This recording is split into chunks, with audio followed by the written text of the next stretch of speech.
During the Farnborough Air Show 2024, we got to speak with Anastasija from Deutsche Aircraft, where we discussed the company's plans for the D328eco aircraft. Without further ado, let's get into it.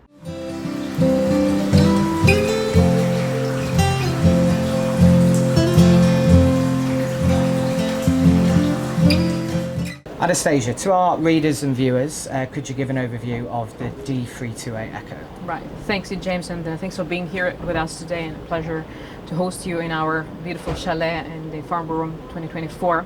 So yes, as Deutsche Aircraft, we are producing D328eco, that's derivative from the previous, let's say, existing type 328-100.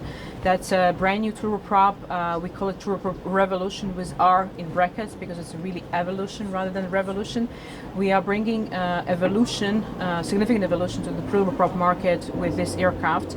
So comparing to the existing 328-100, this aircraft is stretched by 2.2 meters. Therefore, that's a 40-seater turboprop. It has brand new propulsion system by Pratt & Whitney 127 XTS. It has state-of-the-art avionics by Garmin G5000. It has a lot of other features which makes this aircraft truly the turboprop 21st century. Okay, brilliant. Obviously, the 328eco is being marketed for multiple purposes, whether it be commercial, military, etc. Could you give us a bit more insight into that? Correct. So today, our 328-100 and 200, more than 150 aircraft of this type are flying globally, and 30% of this number is deployed in some sort of special mission or multi-role application. For example, we have 26 aircraft flying today with United States Air Force. This aircraft is proudly delivering the highest reliability in the U.S. Air Force fleet, which we are incredibly proud of. This aircraft is deployed in other missions as well, for example, ambulance, ISR, border control, humanitarian missions, and other. Also for this program, for 328eco, we are actually looking to keep this balance. 25 to 30% will be deployed, or let's say will be sold to the operators in any kind of special mission, be it ISR, border control, humanitarian aid, or others. Of course, today the growing demand due to geopolitical situation in the world, the growing demand for example, border control or ISR, really drives this interest to this aircraft, and this platform has proved itself already for multiple years, multiple decades, as a very reliable, robust, and operationally excellent aircraft for any type of mission, really. Yeah, no, of course. And one of the main marketing points I've seen from this aircraft is about 100% SAF. Correct. So with that in mind, how important is that particular sustainable aspect to the industry important? Right. Of course, sustainability is a very important aspect, and we as industry we have to contribute to that factor. And of course, the focus on this aircraft is on 100% SAF compatibility. We are focusing on PTL, which is power to liquids, or e-fuels they call it differently. We're going to have an opportunity to actually have a look and actually smell the e-fuels today. We're going to have this opportunity just in a minute. But what is unique about this propulsion system and about this aircraft? So the engines are compatible, 100% compatible with SAF that enter into service, but they also are compatible with jet fuel. That means that you can fly one way on jet fuel, and you can fly back in e-fuels if they are available in the destinations you're flying. And I think this is very important because the versatility of the asset, or the versatility of the aircraft, and longevity of the asset is driven majorly by the propulsion system. Because if we are talking about the revolutionary breakthrough propulsion systems, the application of these platforms might be very limited geographically or by infrastructure, whereas this aircraft can be deployed really in any part of the world. Firstly, and secondly, if you know that, commercial operation of the aircraft is normally 10 to 12 years, in this particular segment, and then there is a secondary market of the aircraft, and this is very often multi-role, special mission, cargo operation, or let's say developing countries. And what we are making here makes this asset longevity really, really impeccable, and therefore this aircraft is also interesting to lessors, the lessor community as well, and investors, but nevertheless, sustainability is a front line, of course, in whatever we are doing, and we believe in eco not just in the air but also on the ground, and therefore our final assembly line, which is being built in Leipzig, going to be built according to the latest sustainability standards, and this is going to be really unique combination, let's say, of sustainability elements throughout the whole chain of the production. Okay, brilliant. And on the commercial front, as has been seen, with any new startup, there is obviously the need to get competitive quickly, particularly in an industry dominated by the likes of ATR, Embraer, Boeing, Airbus. What makes this aircraft stand out from, say, ATR or Embraer aircraft in that regard? Yeah. So, of course, the Embraer is a totally different aircraft. It's a jet, it's a regional jet, whereas this aircraft represents, let's say, a new generation of the regional turboprops in the sub-50-seater segment. And today the demand globally is approximately 3,800 plus aircraft globally, and that means it's a replacement market, growing markets, and also new markets for this aircraft specifically. This aircraft is unique in many ways and fashions, really. So we call it a turboprop of 21st century. It is equipped by state-of-the-art Garmin avionics, so it's all like LED screens, and a lot of capabilities also come with that.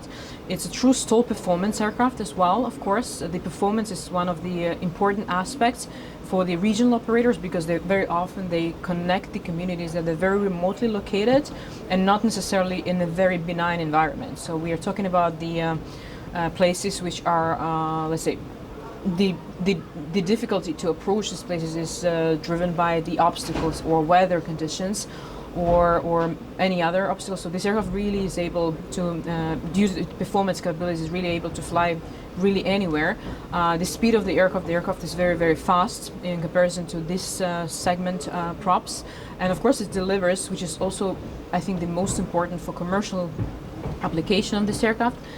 This aircraft delivers superb operational costs per trip, and therefore, of course, we are very, very competitive in comparison to any aircraft that is flying today, including the in production, and we are incredibly proud of that. Yeah, no, of course, and obviously efficiency is quite a big selling point to this aircraft. Can you give some insight into how this aircraft fares against those competitors? Yeah, sure. So this aircraft is, talking about the efficiency, the speed of the aircraft. The aircraft is 324 knots. This is 600 kilometers per hour. This is a very good speed for this size of aircraft. Therefore, you can actually squeeze more segments per day. You can actually make more use of the aircraft, use of the asset, because aircraft is supposed to fly. Rather than standing on the ground, right? So therefore you can, of course, generate more revenues and carry more passengers. In terms of the costs, if we compare it to today's aging fleet of small regional jets, this aircraft provides you with the benefits of costs of which is like actually exceeding sometimes 50% comparing to the jets, old jets, right?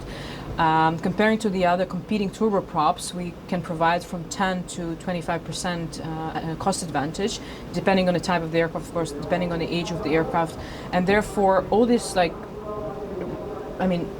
aspect that might sound small, let's say, they're actually very, very meaningful to any operator, because they are acquiring the asset that's going to serve the purpose for 10, 12, 15, sometimes even more years. Today we see the props that are operating, they are 25, 30 years old. You can imagine the maintenance cost and operational cost of these aircraft. So we are stepping into this ground offering the very efficient and advanced replacements to these operators. Yeah, of course, and kind of coming back to that sustainability aspect, when it comes to net zero by 2050, in your opinion, how important is it that the industry reaches that industry-wide? Because obviously there's been, support for net zero by 2050. There's also been some critiques, such as, for infrastructure for SAF at the moment. And do you believe that the industry will get to that position by 2050? It's hard to say if we're going to get there. Of course, that's an objective, and which we all of us should stick to that and do our best to reach it. It's really hard to predict. I would be not taking the let's say responsibility to saying are we going to reach it or not. Of course, there should be an objective, and we all are going to that. But it should be, of course, as you mentioned rightfully, it should be industry-wide. We should include the infrastructure and availability of SAF is, of course, a very, very let's say hot question today. Nevertheless, what we see today in the industry, SAF is the solution that actually is available already today. So what we can do is we can already start using it, and many airlines already start using it, and they are actually using it. There are different types of SAF, of course. I mean, now today, I think in majority of the cases we are talking about half a SAF. We can argue about sustainability of half a SAF because it's coming from the crops. You're taking food away from people plates, right? So it's kind of a very difficult discussion, right? What we are doing is we are focusing on e-fuels, which are like zero aromatics, and of course the CO2 emission is reduced to 95% really comparing to the jet fuel, and we believe this is the best solution today, and this is available solution today, and this solution is to stay for many years. When it comes to the breakthrough technologies, or let's say breakthrough propulsion systems such as hydrogen or hybrid electric, looking at how difficult it is today to implement SAF because of its availability, because of the infrastructure sometimes, we have to think broadly about these breakthrough technologies. What's going to happen when we are going to introduce it? Because obviously the infrastructure is the biggest concern, right? And of course the aircraft efficiency as well as such. So yeah, we believe that SAF PTL is let's say solution of today that's going to stay with us for the future. Nevertheless, we have research and technology department and sustainability department who are working on multiple projects where we are researching the next step or next propulsion system or next technology, and which of these technologies is going to be applicable to our industry. Today, to be very honest with you, we don't have an answer. We are looking at multiple directions, in each direction really, but we see for sure, although the future is maybe unknown, today we see that SAF PTL is a solution that we all should really be focusing on as an industry, and of course it would be great to have more support from the governments, infrastructure, and related organizations. Yeah, for sure. And I think to obviously wrap this up, this is a question that I ask everyone I interview. Is there anything else that you would like to say to our readers, our viewers, about this aircraft? Right.